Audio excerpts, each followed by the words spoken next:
সুপ্রিয় দর্শক, আসসালামু আলাইকুম। আমি এই মুহূর্তে অবস্থান করতেছি আমাদের টাঙ্গাইলের সেই কৃষক ভাইরাল কৃষক কবির ভাইয়ের বাড়ি। এই হয়েছে আমাদের কবির ভাইয়ের বাড়ির টিনের বেড়া দ্বারা বাউন্ডারি করা, মোটামুটি গ্রামীণ মধ্যবিত্ত একজন লোক, ভদ্রলোক। এই হয়েছে আমাদের কবির ভাইয়ের বাড়ি।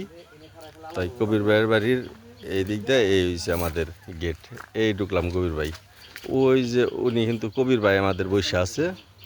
তাই ওনার বাড়িতে যখন আপনারা ঢুকবেন, ঢুকেই দেখবেন যে হইল ফুলের গাছ দুই পাশেই আছে, এই পাশেও আছে, এই পাশেও দেখেন এই যে ফুলের। প্রথমে আপনাদেরকে ফুলের শুভেচ্ছা জানাইলাম আমাদের কবির ভাইয়ের পক্ষ থেকে। এই লাল রক্ত জবা এবং এই সাদা জবা, যার যারা পছন্দ আপনাদেরকে শুভেচ্ছা জানাই দিলাম। তারপরে দেখবেন যে এই যে আমাদের এই আমের চারাগুলো দেখেন, এই যে আমের কলম, এগুলো কিন্তু রাতারাতি বড় হয় নাই। আর সবচেয়ে মজার বিষয় হইল এই যে দেখতে পাচ্ছেন চারাটা, এইটাই কিন্তু উনি বর্তমান প্রধানমন্ত্রী জনাব তারেক রহমানের হাত থেকে গ্রহণ করছিলেন। এই একটা আমও ধরছে কিন্তু এই যে আম ধরছে। তারপরে দেখেন আস্তে আস্তে আপনাদের দেখাবো এই লাউ গাছ। তারপরে এই যে লাউ গাছ দেখেন বাড়ির মধ্যে কত সুন্দর সুন্দর করে। এই যে ওনার সেই ডাটার বাগান, ডাটা শাক, আবার এখানে পাট শাকও লাগায় রাখছে।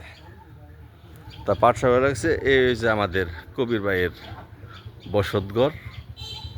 আমরা প্রথমে আর কি ওনার বাড়ির যে পরিবেশটা সেটা দেখাচ্ছি। তা আমি আগের থেকে জানতাম উনি একজন কৃষক, কৃষি নিয়ে অনেক ভিডিও বানায় উনি।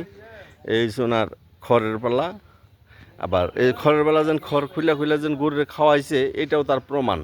তার মানে ওনার গরু আছে। একজন কৃষকের যে কয়েকটা শর্ত, সেই শর্তর মধ্যে এই যে দেখেন খেরের পালা একজন। আসলে কিন্তু উনি কৃষক বলতে যে একটা শর্ত, যে এই জিনিস করলে বা থাকলে যেন কৃষক, তার প্রমাণ দেখেন। এই যে গত 14 এপ্রিল, আজকে 17 তারিখ, অর্থাৎ 3 দিন আগের ঘটনা। 3 দিন আগে প্রধানমন্ত্রী আসছিলেন, 3 দিন বা 4 দিন। তো এর মাঝেই কিন্তু এই ডাটাটা এই 3 দিনে কিন্তু বড় হয় নাই। তার মানে উনি আগের থেকেই কৃষিকাজ নিয়ে ব্যস্ত। যে পাট শাক, আমি বুঝাচ্ছি যে প্রকৃত যে সত্য জিনিসটা সেইটা আপনাদের কাছে আমি উপস্থাপন করার চেষ্টা করতেছি।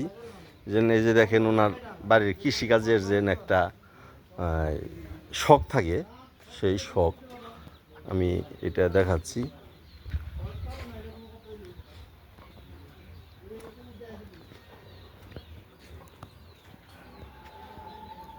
তো পিছনেও যাব, যেহেতু পিছনে কবির বাইরে ছাড়া যাওয়াটা ঠিক নেই।